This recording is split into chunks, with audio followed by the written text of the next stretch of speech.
దేవుని నామానికి మహిమ కలుగునుగాక. మీ అందరూ బాగున్నారా?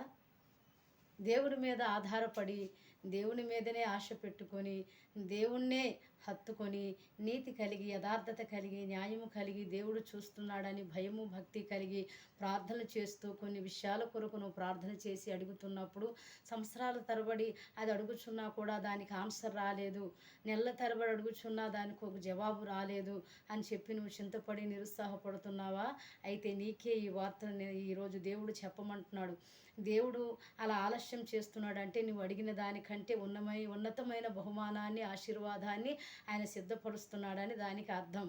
కాబట్టి నువ్వు దుష్టులు ఆ క్షేమాన్ని చూసి నీతి వ్యర్థమని అనుకోకు.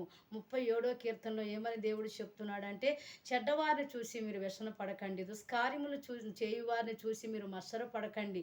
మీరు నీతిగా ఉండడానికి దేవుడు కృపనిచ్చాడు, యథార్థముగా బ్రతకడానికి దేవుడు కృపనిచ్చాడు. ఈరోజు యథార్థంగా నీతిగా నువ్వు బ్రతుకుతున్నందుకు, ఆయన్ని ఆధారం చేసుకుని ఆయన పట్ల భయభక్తులు కలిగి నువ్వు జీవిస్తున్నందుకు నువ్వు ధన్యురాలు అని గుర్తెరిగి, ఇంకా దేవుడు ఏమి నా ద్వారా చేయాలనుకుంటున్నాడు దాని మీదే నేను లక్ష్యం ఉంచాలి, గురి పెట్టాలని ఉద్దేశములు కలిగి మనం జీవించుదుము గాక. ఈ వాక్యము మన కుటుంబాలలో నెరవేర్చబడును గాక. ఆమేన్.